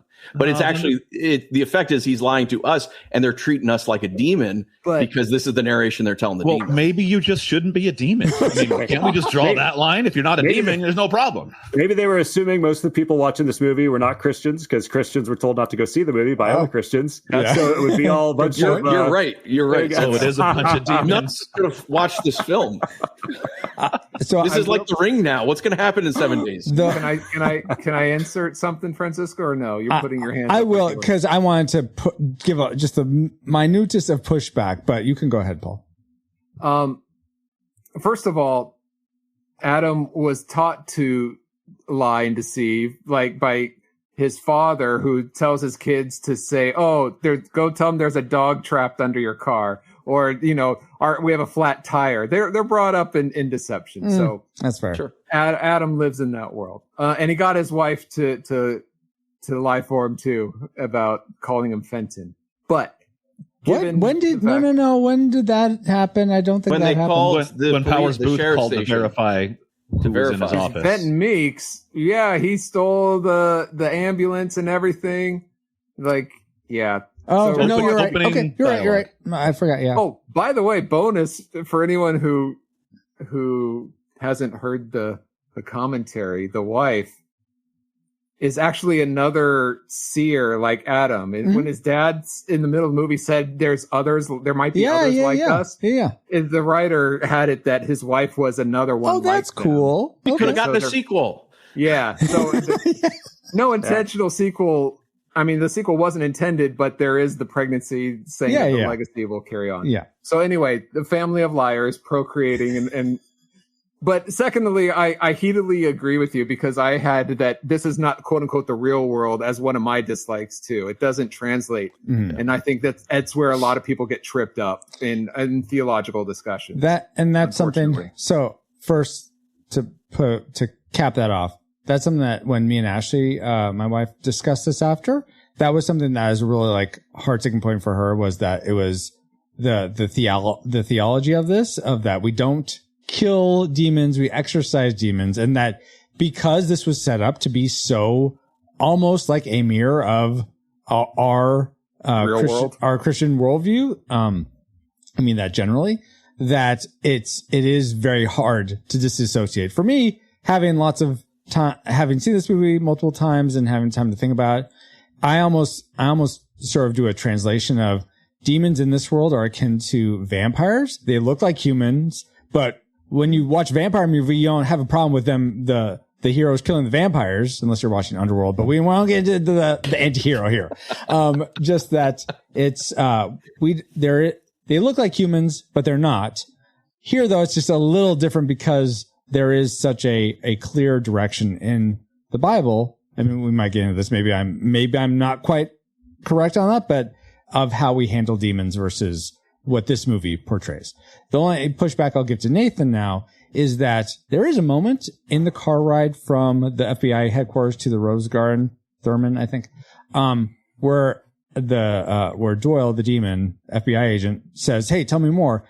And Adam, Matthew McConaughey's character, pretending to be Fenton, says, like, "Can we be done for a while?" I get the sense, knowing what I know about the movie, that he's lying through his teeth this whole time, pretending, and it's actually a burden on him to keep lying, knowing he has to do this. So he's just like, I gotta stop, because if we're going with, this is the same, this Bible that is in this world is the same as ours, then you're not supposed to be lying like this so much. So I don't know. If he has no problem swinging a pipe and an axe at someone's face, I think saying a white lie here. They're demons. Too big on the comment. Anyway, I think really if they'd taken out the reference to Abraham and Isaac, it probably would have flowed better. Oh, interesting. My tragic maker. They said, Bible. "Hey, this is your world. It's a Judeo-Christian world." I get that. Haha, no, it's not. And I feel like you don't even need that. I think you could have that out, and because those ideas were coming to my mind already without it being with that. There was this like, well, Bill Paxton didn't listen to God and kill his son or keep his son away or whatever the God said to do.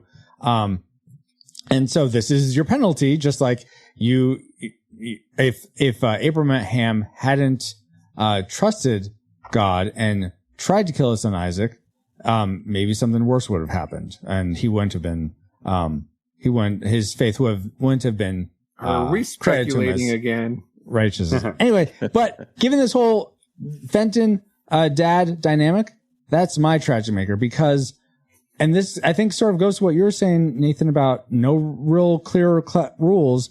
Why does, when his dad touches Fenton multiple times, even after he's been told by the angel that he's a demon, there's no flashes, there's no jittering, it's just like that's normal. My tragic maker. Oh, continue, Paul.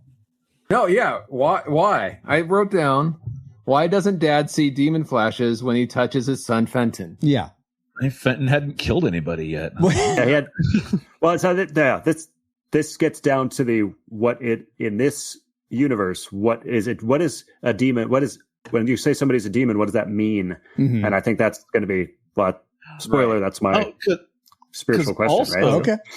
Because also then, Fenton was a redeemed demon, or so his dad thought. And it was like, God saw you, God spoke to you. Now we're on the same page. Let's go. Because now he's not going to try and destroy him anymore. And that's a whole nother topic of can demons be redeemed and all that. That goes into the whole reference of the movie doesn't clearly define the mechanics of what constitutes a demon. Yes. In the commentary, Brent Hanley does say there's a point where he talks about the moment Fenton actually starts becoming a demon. Mm-hmm. Yeah, it's like a transition. Yeah, going into that shadow. Remember, If you take away anything from this podcast, dear listener, don't go into the shadow. You'll become a demon. I think that's what the takeaway is. In that world. Dark. Oh, in that world. It's not anywhere. Oh, okay. This is not real world. All right, guys. Now that we've all entered our trajectories into the firing computer, Alice, you have a firing solution for us. Firing solution complete. Rating salvo armed and ready to fire on your mark. Time for the moment of truth, guys. Do we rate Frailty? A classic. We'd recommend anyone go see this. Yes, salvo time, Babo. A classic. We'd recommend anyone go see this, whether or not they've seen it before. Do we rate it a nostalgic? It's worth watching again if you've seen it before and you enjoyed it. But don't take your time to watch it if you've never seen it before. Or do we rate it a tragic? It's not worth anyone's time to watch today and current today. If you've never seen it before, keep it that way. And if you have seen it before, don't sully any good memories you may have of it with a rewatch. So let's begin with our guests. Dustin, you had predicted nostalgic. Where did it actually end up for you? I think I'm going to say tragic. What a dumpster fire. Yeah, you know what? I totally saw that coming. Blasphemy, heresy. This is just, might as well just, burn Bibles if you're going to watch this movie. No. I actually, I will say classic. Wow. Watching it again. And then you went from burned Bibles to classic. I just want to point that out. Like I said, I watched it and then I had to watch it again just to be like, I got to pick up on all the stuff that I missed because it was that fun to rewatch and watch it through the perspective of Adam and not as his brother. So, I would say not for kids to go watch this movie. Sure. I prefaced that at the beginning. It is a rated R movie. Yeah. But I think this movie is not only a great watch with a great twist, but it sparks great conversation after the fact as well. Absolutely. So I would say, yes, this is a classic. All right. James, you had predicted classic. Did it end up classic for you or did it drop down some? It did not drop down until you mentioned that we could see the burial grounds are mounted in a public place. Now it's a tragic. Now it's just totally tragic. No, this is a Scooby-Doo movie. Yeah. No, I will still, even though I won't try to write that off by saying, well, God could, no, it's like, that's one small glitch, but no, it's still classic. In fact, that's the last time I watched it was probably 6 months ago, having people over to the house, like, you have to check this out. Oh, yeah. So it's, I have evangelized this movie for a number of reasons and it's still a classic. Okay. Very cool. Let me sit you down in front of a liar in a different world. Yeah, Nathan James Norman, given you had predicted classic, but given your tragic, I am very curious to see if that changed anything for you. But yeah, watching the movie from a structural standpoint, having known what everything's coming down the pipeline, that conceit and the framing method of lying to the audience for 2/3. I'm going to I'm going to downgrade it to tragic. To tragic? All the way to tragic? Yeah. Tragic. Yeah. Wow. Okay. And it's weird because in one sense, I do enjoy the film. I really do. But the twist isn't earned. It's forced because it's been lying to me the whole time. Okay. Right. Wow. And so where I like it in one sense, but I think from an overall structural form, the film, it doesn't earn the twist. It just lied its way there. I'm looking for the sound effect. I can't find it, but it's from Liar Liar where Jim Carrey says, I've had better. No, but I mean, truthfully, I understand everyone else's feelings for it. And part of me says, yeah, no, I'm with you there. Cause it is a well done film, but that narrative just really framework gets at you, ruins it for me. Okay. And that's totally fair. Enough to hear where he would tell everybody, don't watch it. Yeah. Just don't do apparently, it. And that's fair.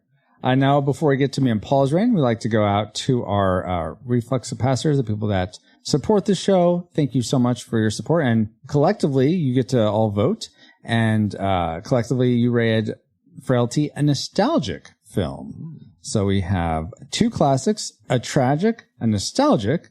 We're across the board. We are across the board. Game. It is. Paul, where you had predicted classic, where did this end up for you?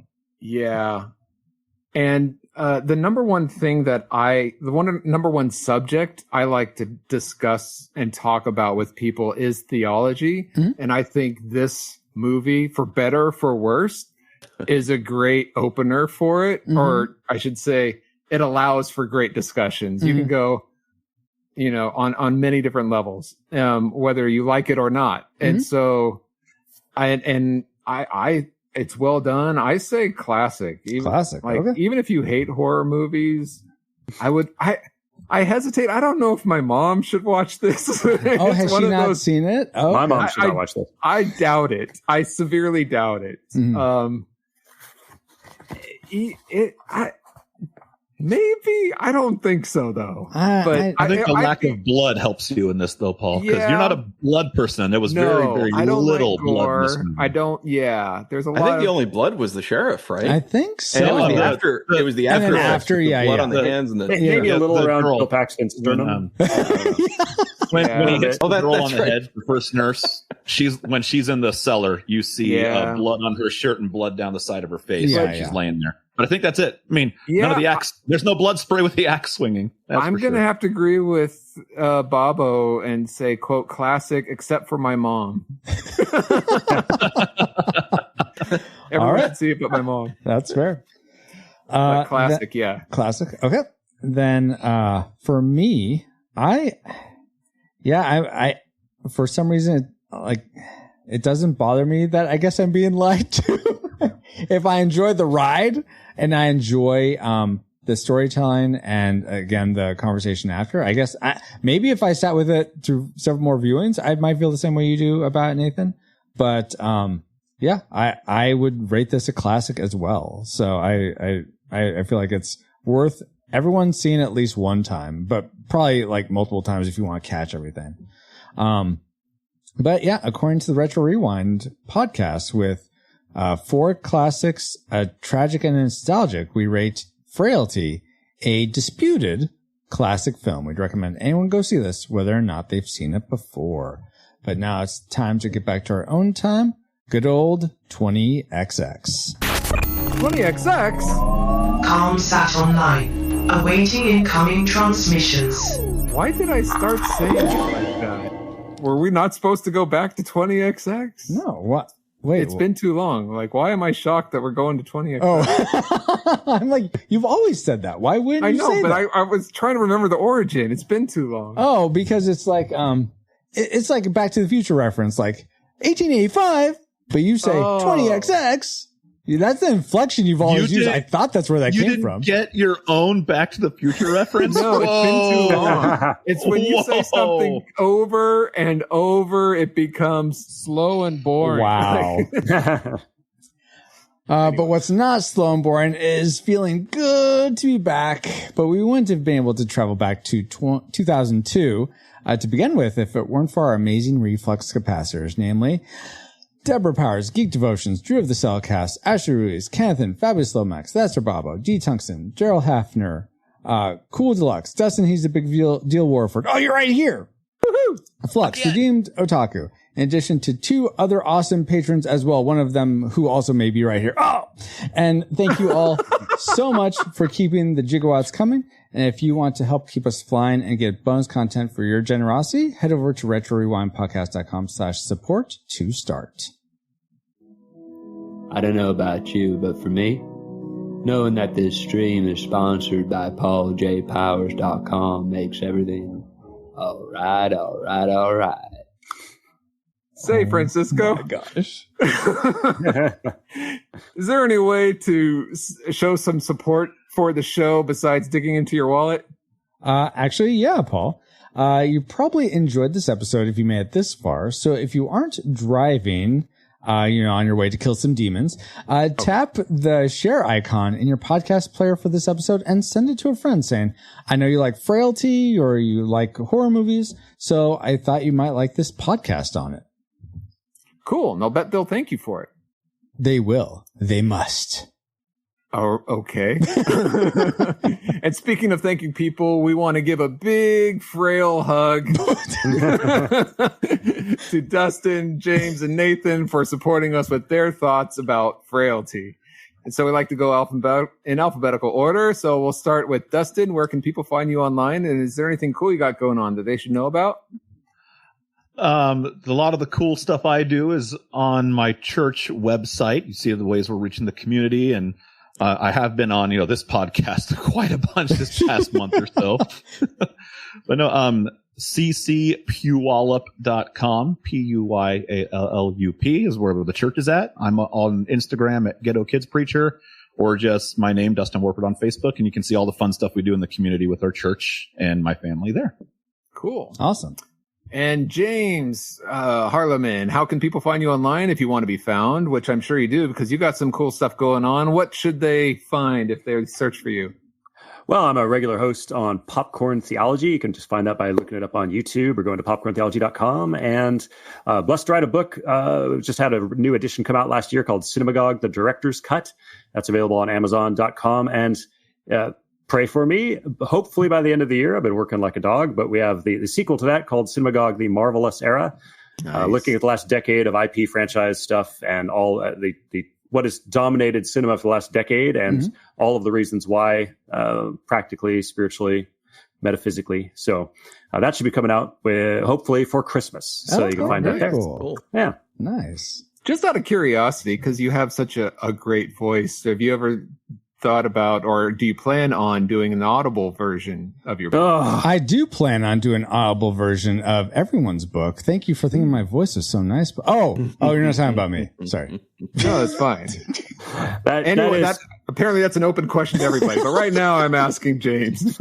I am looking into that. I've had just too many people say that. So apparently I've been told I have a face for radio. So I figure audio is probably where I belong. So there you go.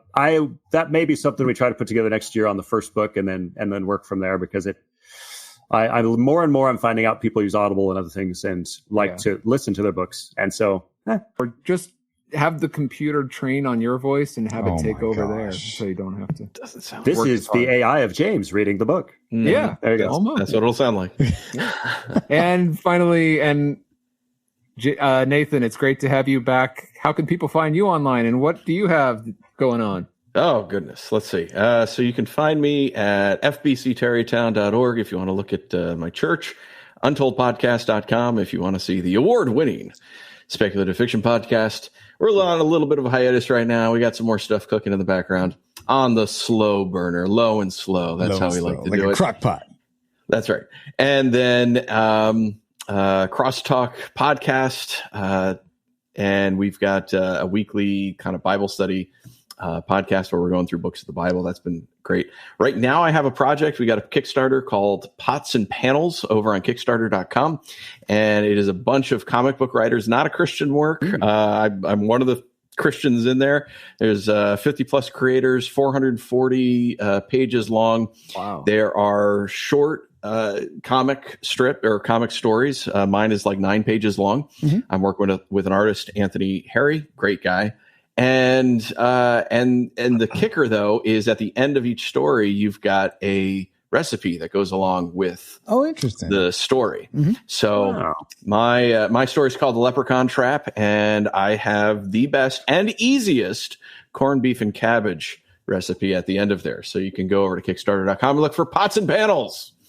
Very nice. Do you have to? Is leprechauns part of your recipe? Is it how to? Well, you have to catch the leprechaun before you can put him into the recipe. Yeah. Yeah. Okay. That might be tricky, but it really adds a nice tang. Tastes like gold. Not with my trap, not with my recipe. You just got to wait for St. Patrick's Day, Eve.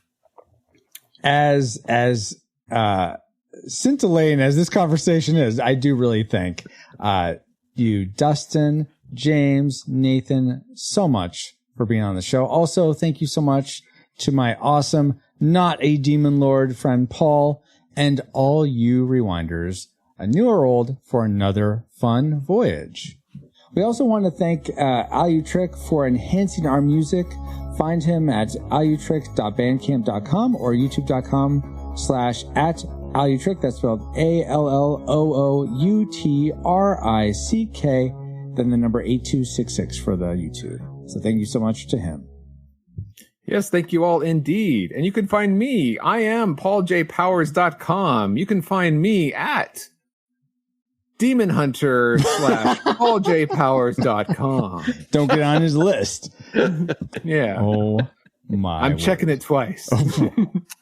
Awesome, Paul. And you can find me on our Discord for show announcements or just to say hi. Join us there at retrorewindpodcast.com/Discord. Also, if you want to be in the know for the board game I'm designing, head over to junkyardjuggernauts.com and sign up for the email newsletter there.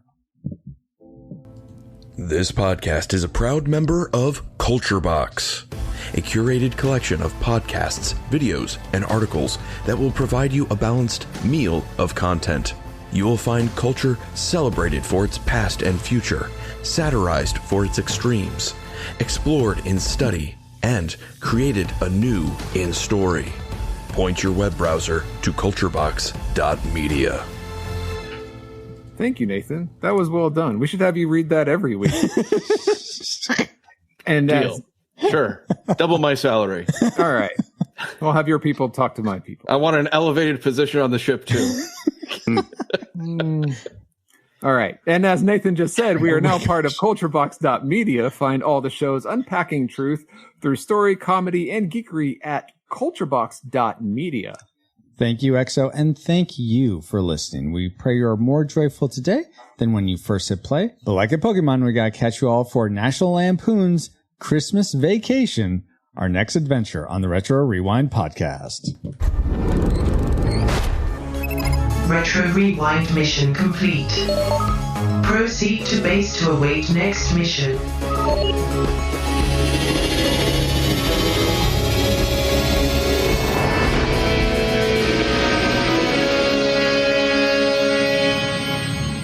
God, I'll bury you here.